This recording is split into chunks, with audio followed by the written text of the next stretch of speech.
Bismillah ar-Rahman ar-Rahim. Assalamu alaikum. Welcome back. This is News and Views on Salam Media with me, Julie Ali. It is 8:53 a.m. and we cross over to Pakistan. We'll be talking with Professor Shahida Wizarat about the devastating situation in Karachi and surrounds. Monsoon rains over the past month have killed at least 150 people as the downpours continue to lash Pakistan, triggering flash floods in some part of the country. Salaam alaikum to you, Professor Shahida Wizarat. Welcome to the Walaikum program. assalam. Walaikum Uh, assalam. Nice to have you on the show, and devastating news indeed. It is the monsoon season, and but I understand that that part of the world does suffer floods when the monsoons come. But has it been to these proportions, or is this the worst you have seen thus far? Actually, I mean, this is the monsoon time. But having said that, it is also that, it's also because the monsoons have become more ferocious. And this time there was a lot of rain and a lot of water had, collected.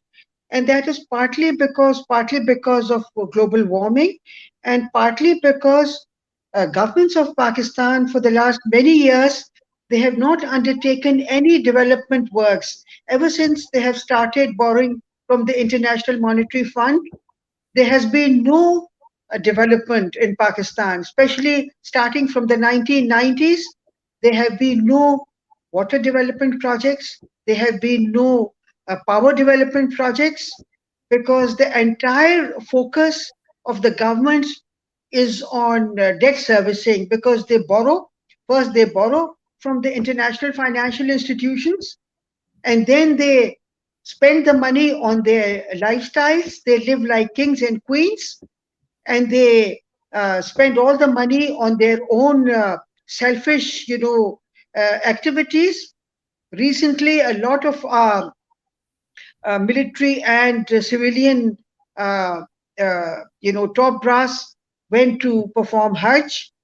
I mean, if they are performing Hajj at the expense of the poor people of Pakistan, while the poor people are getting killed in floods, I think, I'm not sure if God is going to accept such Hajj, because, and even the previous government, they were just throwing the money around like they were kings and queens, and especially, giving out huge sums of money to Western powers for whatever reason.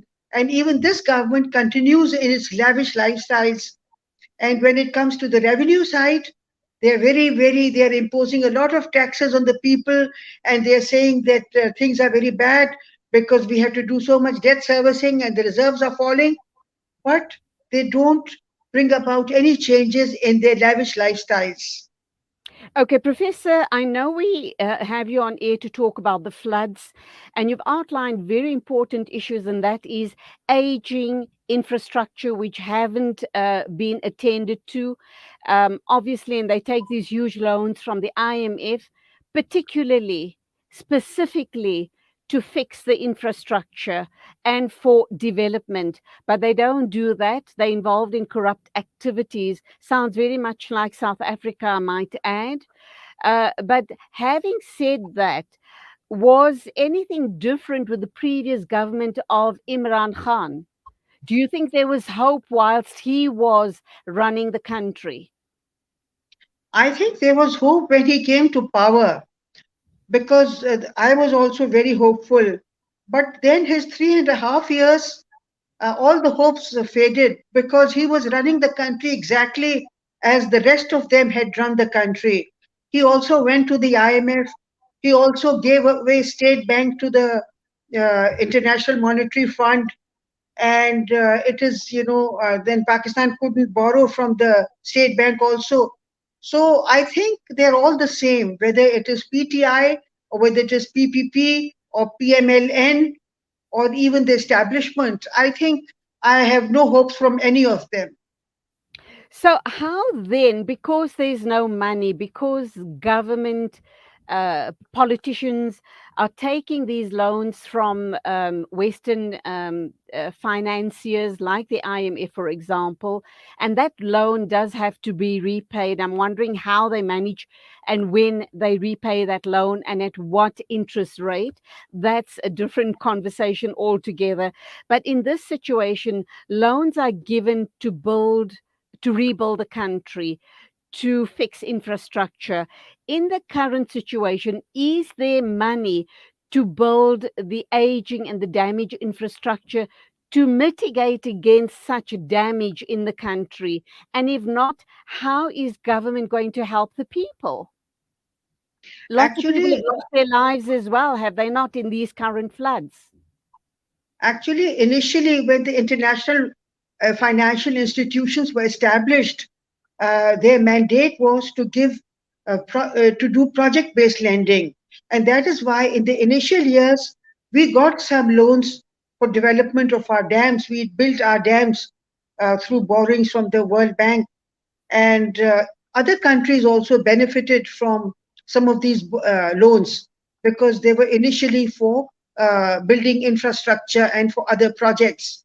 And I'm not so much against project based lending because you see, if you do the feasibility properly and if the project is viable, then the project is going to generate streams of income, and then you can allocate a certain percentage of that stream of income for debt servicing.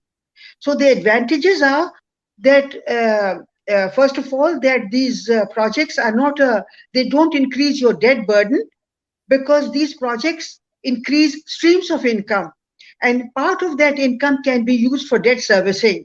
So that is one advantage. The second Okay, advantage is, can I just finish? The second please. advantage is that there are no conditionalities.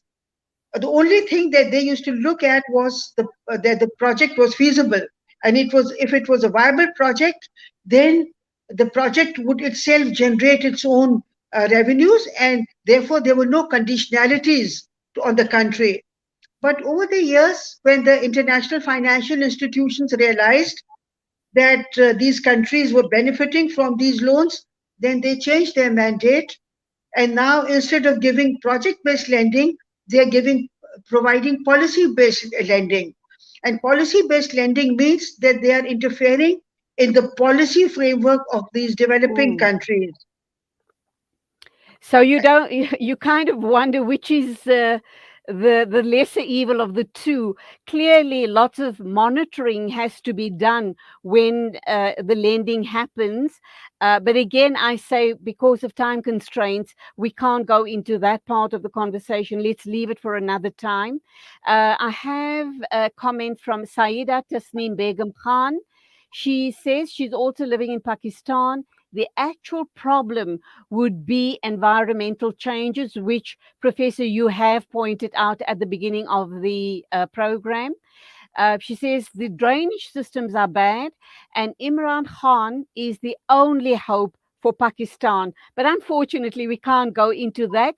Two final questions to you, Professor Wizarat, is let's look at the impact on the economy current with these current floods. How is it impacting possibly on the poorest of the poor? And are you hopeful that government is going to support the people and help them possibly rebuild their homes and their businesses? Or is that off the table? Actually, the poor are the ones that are really suffering. What the lady said about PTI, Imran Khan being the only hope, I think those are her personal views, and she has the right to hold on to whatever she believes in. Anyhow, but what I'm saying is that the poor are really very badly affected because their houses are getting filled with water, and they're spending all the time taking water out of their homes, and their belongings have got wet, and many people have got electrocuted. Many people have died.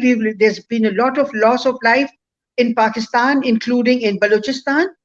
And I don't think that the government is going to be doing anything because I think all the governments, all the political parties are busy fighting with one another. They are point scoring, and they are just fighting with one another. The people are not important. The people only become important at the time of election when they go and Mhm. fool the people and get the votes from them. After that, they people are not important at all. These people who come to power, they just serve the interests of Western powers, of the United States, UK, and other countries. And the people of Pakistan will become important again after 5 years when they use them to get the votes. I don't expect any government to do anything for the people of Pakistan in the present scenario. Dr. Shahida Wizarat, sadly, we have to leave it there, but undoubtedly, I'd love to talk with you some more regarding the political situation in Pakistan, but let's leave that for another time. In the meantime, our duas for the people of Pakistan, we do know, as always, it's the poorest of the poor that get the brunt or the short end of the stick. But let's leave this for another time. Thank you for your time. Salaam alaikum to Right. you. Walaikum assalam. Thank you for having me. It is 4 minutes after 9 o'clock. Brother Zai Jadwit is standing by at the news desk to give us the news bulletin of the day, but a short break before we hook up to him.